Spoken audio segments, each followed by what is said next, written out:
apalagi pakai bahasa jin. Tak jelaskan ini bahasa jinnya.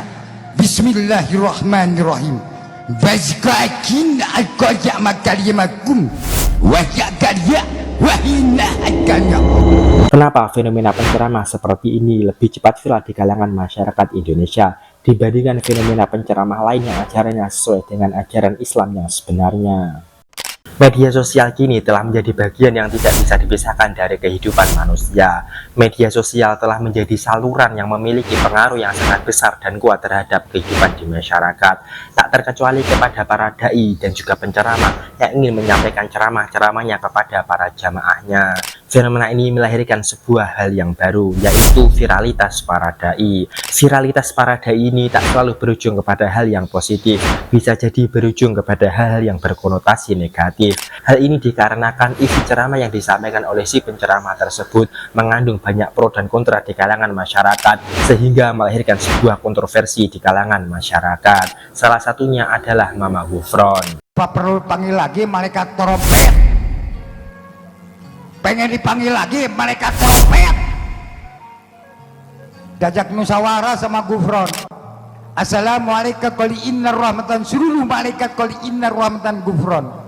Allahumma qali innar rahmatan tariqah ma qali innar rahmatan Indonesia wa ma qali innar rahmatan lakal ya Mama Gufron sendiri merupakan sebuah nama julukan yang mana nama aslinya adalah Iyus Sudirman. Iyus Sudirman merupakan seorang yang lahir pada tanggal 15 Desember 1963. Kurang lebih usianya saat ini adalah 61 tahun. Konon katanya nama Mama Gufron ini diberikan oleh gurunya ketika Mama Gufron berhasil berkhulwat atau berdiam diri di makam Syekh Abdul Qadir Al-Jailani di Baghdad, Irak, kurang lebih selama 40 hari 40 malam. Mama Gufron juga mengklaim bahwa dirinya merupakan keturunan dari Syekh Nawawi Al-Bantani. Akan tetapi klaim ini dibantah oleh cicit dari Syekh Nawawi Al-Bantani, yaitu Kiai Haji Majazi.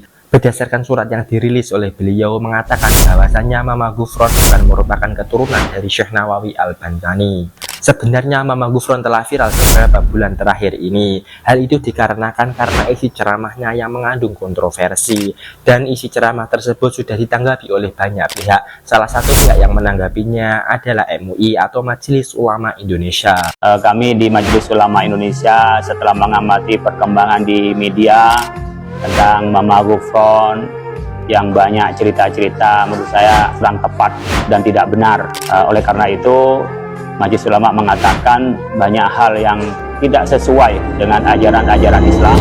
Pendapat MUI tersebut tidak lepas dari isi ceramah-ceramah Mama Gufron yang disampaikan kepada para jamaahnya yang mengandung berbagai hal yang penuh dengan kontroversi, bahkan bisa dibilang sesat dan menyesatkan. Beberapa kontroversi Mama Gufron antara lain ia mengaku bahwasannya ia bisa video call dengan malaikat. Tentu hal ini merupakan sesuatu yang tidak mungkin, karena dalam alam gaib tidak mengenal benda-benda yang sifatnya duniawi, seperti handphone dan sebagainya, sehingga video call tidak mungkin dapat bisa dilakukan. Mama Gufron juga mengaku bahwasannya ia bisa berbahasa semut. Keajaiban ini merupakan keajaiban yang dimiliki oleh Nabi Sulaiman, sehingga jika saat ini masih ada orang yang mengaku memiliki kemampuan tersebut, maka perlu dipertanyakan kebenarannya. Selanjutnya Mama Gufron juga mengaku bahwasanya ia bisa merubah air biasa menjadi air zam-zam, sehingga seluruh air di muka bumi ini jika dipegang oleh beliau dan dibacakan sebuah mantra, maka air tersebut bisa berubah menjadi air zam-zam, sehingga seseorang yang butuh air zam-zam tidak perlu jauh-jauh pergi ke Mekah untuk mendapatkannya. Namun di sini kita tidak akan fokus kepada kontroversi yang dimiliki oleh Mama Gufron. Kita akan fokus kenapa penceramah seperti ini lebih cepat viral di kalangan masyarakat Indonesia dibandingkan penceramah-penceramah lain yang isi ajarannya sesuai dengan ajaran Islam yang sebenarnya. Alasan pertama kenapa ceramah Mama Gufron ini bisa cepat viral seperti ini adalah karena isi ceramah yang disampaikan oleh Mama Gufron ini menarik untuk dibicarakan. Masyarakat Indonesia lebih tertarik membahas sesuatu yang sifatnya kesaktian dan keajaiban, khususnya mereka yang masih berpikiran secara konservatif. Secara umum, konservatif adalah sebuah konsep di mana seseorang selalu menjaga tradisi lama atau hal tradisional dan menentang modernitas. Contoh sederhana dari orang konservatif adalah tidak akan mempercayai penemuan sains jika tidak memiliki kesamaan dengan kitab suci, meskipun penemuan tersebut sudah ada bukti kebenarannya.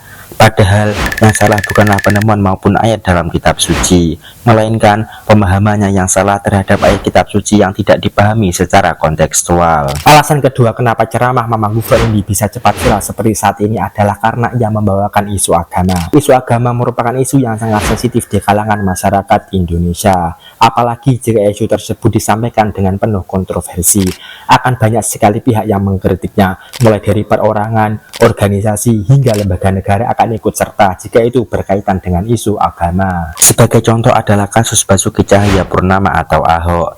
Pada tahun 2017 silam, ketika itu ia mendapat masalah yang berkaitan dengan isu agama.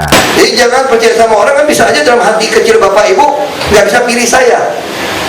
Ya kan, dibohongin pakai surat Al-Maidah 51 macam-macam gitu. Itu hak Bapak Ibu. Ya. Jadi kalau Bapak Ibu perasaan nggak bisa pilih nih, karena saya takut masuk neraka, dibodohin gitu ya, nggak apa-apa. Karena ini kan panggilan pribadi Bapak Ibu.